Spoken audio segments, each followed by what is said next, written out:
kababayan natin, magandang umaga po. Pasensya na po kayo kung bakit inistorbo natin yung panahon sa araw at oras nito upang maliwanagan ng mga bagay-bagay na naglutangan itong mga nakaraang araw, nakaraang linggo, upang kahit paano naman ay maprotektahan ng Commission on Election, yung kanyang integridad at kanyang pangalan, hindi lamang ng mga opisyal at mga kasamahan natin dito sa Commission on Elections. Pagkatapos po ng araw na ito, ang inyong lingkod ay hindi na po magsasalita tungkol sa bagay at sa paksa ng ating tatalakayan. Tama na po yung bagay na yan, sapagkat nakafocus po inyong COMELEC sa ginagawa namin paghahanda para sa 2025 National and Local Elections, first parliamentary elections sa Bangsamoro, at 5 buwan pagkatapos ang ating barangay elections. Kinakailangan din po ang focus natin sapagkat pag hindi po kami nakapaghanda, pumalpak ang COMELEC, wala pong ibang sisising, kundi kami din lang. Kung kaya dyan po kami dapat nakatutok at nakatukod. Ito po pong mga ganitong klase mga pagbabato ng akusasyon, aligasyon, pagbabato ng putik, paninira ng puri at pangalan at karangalan sa ating pong barangay ay walang puwang sa isang demokrasya na meron tayo. At the same time, sa isang komisyon ng halalan na nakalagay sa ating salita. Hindi napagbintangan. Noong una, napagbintangan na ako daw po ay may 49 offshore bank accounts. Ibig sabihin po nun, lagi ka nasa abroad. Ibig sabihin nun, lagi ka pumunta sa abroad para makapagbukas ka ng offshore bank accounts. Ibig sabihin po nun, mga accounts po yun sa ating mga kabayan sa abroad. Napagkalat-kalat ang inyong lingkod, pagkalagalan ang inyong lingkod dahil sa nakakapagbukas ng accounts abroad.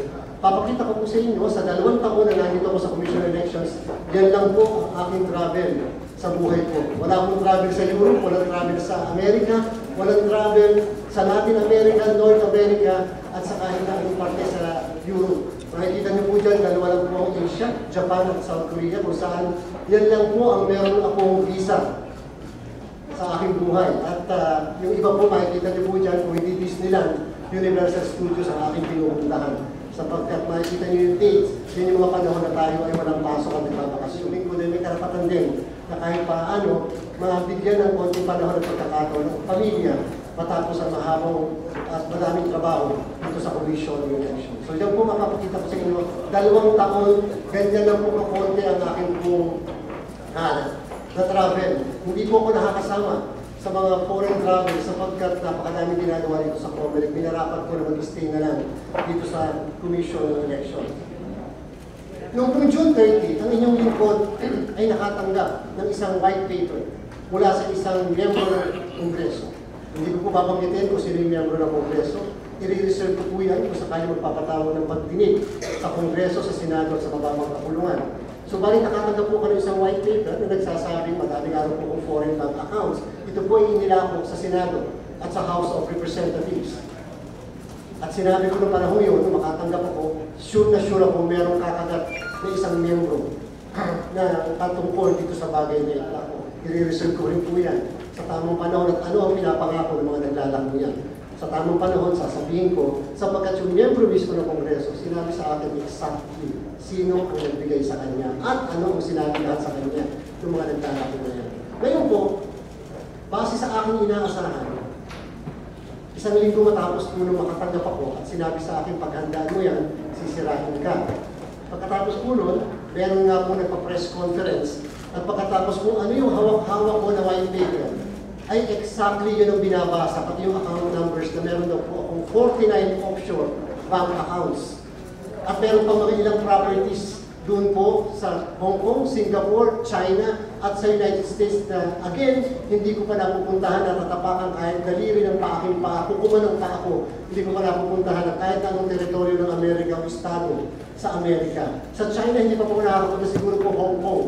Yun, nakapunta po ako dahil teritoryo po sa China. Pero yung mainland, kahit saan parte doon, hindi pa po ako nakakapunta. Inakusahan po, ang sabi isang opisyal ng COMELEC, ang merong offshore bank accounts at mga ilang properties abroad.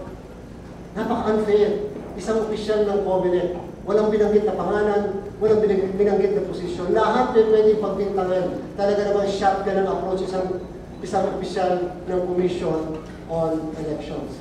Ilang minuto lang pagkatapos po ang press conference sa inyong pong lingkod ay kaagad nakapanayam ng mga miyembro ng media. Ang sinabi ko, ako po yung pinapatungkulan.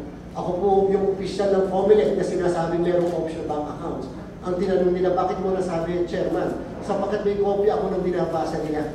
Yung exact account numbers ng mga peke ay lahat eksakto na eksakto po yung hawak ko. Magaling po yung pagkakagawa, mga kababayan. Bakit? Sapagkat ang binigay ko na nakuha ko at yung binasa sa press conference ay option accounts. Sino ba naman sa atin dito sa Bulwagan ito makapag-verify ng option account kung hindi ka naman talaga may-ari ng isang option account? At sasabihin mo may account ako sa inyo, pahingi na ng copy ng sino mag-entertain sa inyong bangko? Napakatalino ng pagkakagawa. Option ang ginawa, pati yung properties out of the country din, para walang verification nga naman. So, agad pong ginawa ko sa mismong araw na yan, nag-issue ako ng affidavit of denial. Pinanumpang ko po yun para kung sakali na nagsisinungaling ako, pwede po akong balikan ng kasong perjury. At the same time, nag-issue po ako ng absolute waiver under oath ng lahat ng accounts na ito. Nasabi ko po sa NBI at sa Anti-Money Laundering Council na kung saan sinarap ko lahat yung mga ginawa kong pinanumpang dokumento na sila po ay may kalayaan at tingnan, alamin lahat ang source ng accounts na to, anong history, account ko ba talaga yan. Sinabi ko at kung pwede mag-imbestigahan sino nasa likod dito at kung talaga bang mga accounts ko po, yung mga account na yan. Sinabit po natin yan sa National Bureau of Investigation. Kung lang po sabihin sa inyo, yung mga kasamahan ko po na nandito ngayon, mga kagalang-galang na commissioners, sila po ay pumunta sa Hong Kong sapagkat kami po ay may ginagawang voters education massive, malawakan, para sa mga kababayan natin abroad, para po sa tinatawag natin na internet voting. Yan po mga kasamahan namin, mga staff, pumunta po doon sa sinasabing property sa Hong Kong. Wala po silang nakitang ganong klaseng property. Yung buong kahabaan ng street na binabanggit dahil walang 12 floor para doon hanggang 10 floor lang. Noong nakaraang araw lang, mga commissioners ko po, pumunta rin sila lahat sa Singapore dahil nagkaroon din po tayo ng malawakang voters education drive doon. Pinuntahan din po ng mga kasamahan natin yung pong property allegedly sa Singapore. Wala rin po nag-i-exist na ganong klaseng property doon sa Singapore. Kahit na yung mga tao kanilang nakakusap, wala po nag-i-exist na ganong property sa Singapore. Sa San Francisco, paano magkakaroon ng property sa San Francisco, USA, kung hindi ka pa naman nakakatapak doon? Bibili ka ba ng property na hindi pa napupunta o hindi ka makakapunta kahit kailan? Wala po akong American dream. Wala po akong pagnanais na makapunta. Kung ano makikita ko sa Amerika, makikita ko sa Pilipinas, mas magaganda pa. So, para po sa akin, bakit ako bibili ng property na gano'n? So, alam mo, peke na nga itong, peke na itong sa Hong Kong, peke ang Singapore, siguro peke lahat yun. Sapagkat hindi pa nga po ako nakakapunta sa bansang yan. Binigay po natin lahat, pinagpaubayan na po natin si NBI at sa Anti-Money Laundering Council. Naniniwala tayo, ang NBI, pwede po sila makipag-usap sa FBI, kasama na rin po ang Anti-Money Laundering Council, sapagkat meron po tayong ugnayan sa iba't ibang Money Laundering Council ng iba't ibang bansa. I-verify. Ang tawag po nila doon, Egmont search. Yung Egmont search, isang tingin lang yun. Yung po ang nire-request ko. Yan po ay nasa mismong batas sa Anti-Money Laundering Council. Isang tingin lang, malalaman kung peke ang lahat po ng account. Ngayon po, pinapakita ko po sa inyo yung mga liham na pinadala natin, pati po yung affidavit na ating pong pinirmahan. Ilang araw po pagkatapos ng mismong press con, pagkatapos po ng aking mga pagsulat sa NBI, ay meron po isang dating kongresista pumunta dito sa Comelec. Nagpatanggap siya ng isang envelope na allegedly galing daw po sa Bahamas. Isang bansa na hindi ko alam kung nasaan. With God as my witness, isang bansa na hindi ko pa rin napupuntahan na galing daw sa Bahamas na pinadala sa kanyang tirahan sa kanyang bahay. Eh nung in-analyze po, in-examine ng miyembro ng media, yung mismong envelope na trace nila galing sa Pilipinas, papunta sa Bahamas, papunta sa Bahamas, pinabalik sa Pilipinas. Tingnan niyo po yung contact number. Hindi po ba, kahit ang pinapakita na doon sa taas ay 4 na numero, at tingnan niyo yung numero sa baba, hindi po ba parehas ang account? So parehas ang nagpadala, parehas ang tumanggap? Ano nangyari yun? Parehas ang nagpadala, parehas ang tumanggap? O di isang tao may hawak ng lahat ng papel yan. This time, kung ano po yung hawak ko na white paper, at kung ano po yung binasa doon sa mismong press conference, yan po yung eksakto. Yan po yung eksakto ng mga akusasyon, allegation, accounts na offshore kuno ng inyong lingkod. Sobrang pasalamat po. Nagsama po ng local accounts. Doon po sa press con, doon po sa hawak ko, walang local accounts. Yung pala, talagang wala, tinanggal yung local. Bakit? Madali mag-verify eh.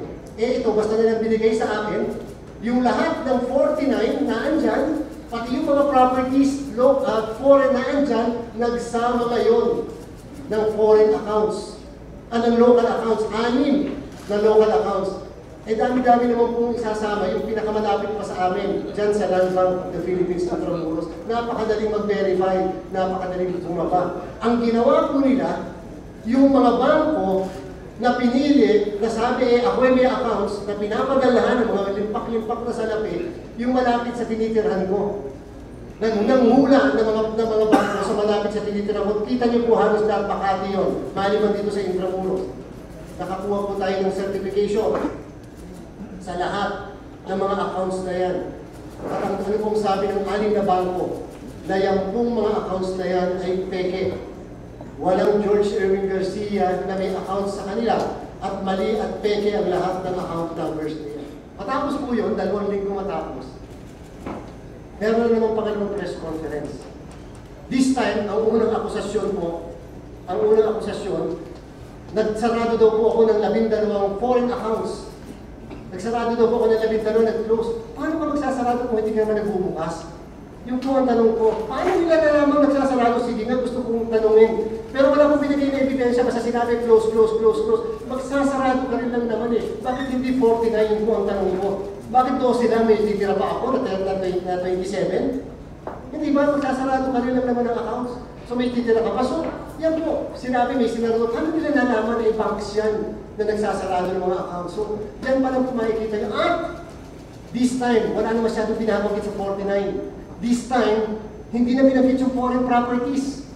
This time, para daw patunayan na ako ay may foreign accounts, nag-concentrate sa 2 bangko sa Cayman. Yung pong 2 bangko, pag kinumpara niyo po, yung bagong 2 bangko sa Cayman, Cayman National Bank, at yung Scotia Bank of Cayman. Yung 2 bangko yan po, pag kinumpara niyo sa account numbers, nung nasa 49, kakaiba, hindi po parehas. Anong ibig sabihin? 2 bagong accounts po ito. So 51 na pala ang accounts ko, offshore. 49 noong una, kinumpara namin, parehas na bangko, iba ang account number. So ibig sabihin, bagong gawang accounts po ito.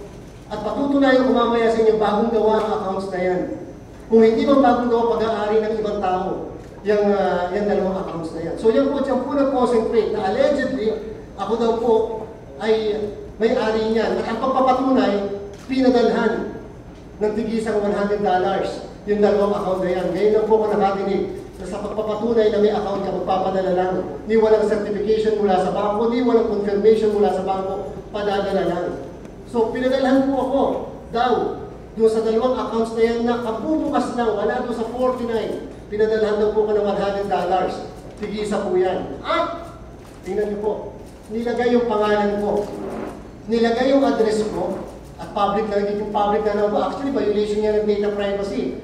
Kung tutuusin. Pero hindi po yan, tingnan nyo. Pagkatapos po ng address ko, Makati City, nagkaroon ng karma. May KY. Aba, hindi po basta-basta yung 2 letra na yan na KY. Napaka-crucial po yung KY na yan. Bakit? Ang ginawa po nila, gumamit ng isang platform yung Chase. Para sa atin, parang Paymaya yun, GCash. Chase. At meron gagawing intermediary bank. Ang intermediary bank po ay Bank of New York. So gumamit mula sa isang account, gumamit ng intermediary bank, ginamit po yung Chase na tagapagpadala, ginamit ang New York Bank at pinalagay po yung pangalan ko at yung address ko at naglagay ng KY. Ano po yung KY? Ay sa initial na pagsisearch ko, kahit sa interview ko, isa na sinabi ko, sa pagre-research ko po, ang KY ay Kentucky, USA. Yan po ang kanila pong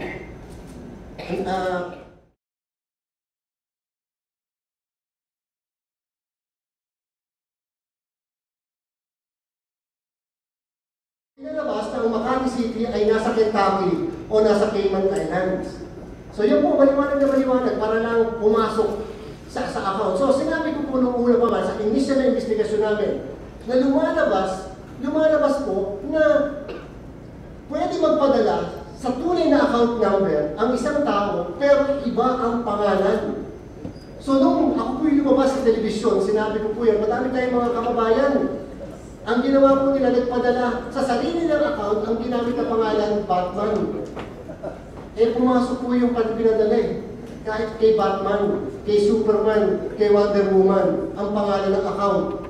Basta parehas ang account number. So anong ginawa sa akin? Ang ginawa, same account number, pero pinalitan po ang account name. Pangalan po ang nilagay.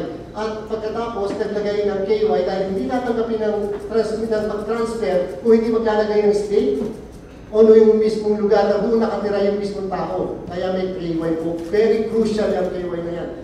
Ngayon po, tingnan mo ang accounts na yan, ang ginawa, nagpadala po sila ng bank history. Tingnan niyo po yung bank history. Yan po ang bank history. Yan pong bank history, ibig sabihin, nagpadala ng 100, 100, at pagkatapos kung magkano ang nakikita, nakakita na ba kayo? Na matagal na pala ako may account, ang laman po ng account, $500 na o $400. Kasi $100 plus $100, that's $200, yan po ang natitirang balance. So, may natitirang balance po mamaya sa susunod. May natitirang balance which is $276. Yun na naman natitira. Ibig sabihin, bukas lang, 276. So, lumalakas $476 lang na nandun sa account na yan. Pero ito po ay summary o yung bank record. Sino ba nakakakuha ng bank record? Hindi po kayo may-ari ng account, so hindi po ako yung sila nakakuha ng record. Ngayon, tingnan po. Para patunayan, at ito po tinamper ito. Yung papel na yan po nakikita nyo sa screen, tampered po yan. Bakit? Ang ginawa po nila, pinatunayan, kunyari dito, na nakapagpadala sa aking account. Pero kanina po pinakita ko sa inyo, hindi ba, ang nakalagay lang doon, pangalan ko at saka address. Bakit po dito ngayon, nagkaroon ng pangalan ko, binigyan ako ng social security number.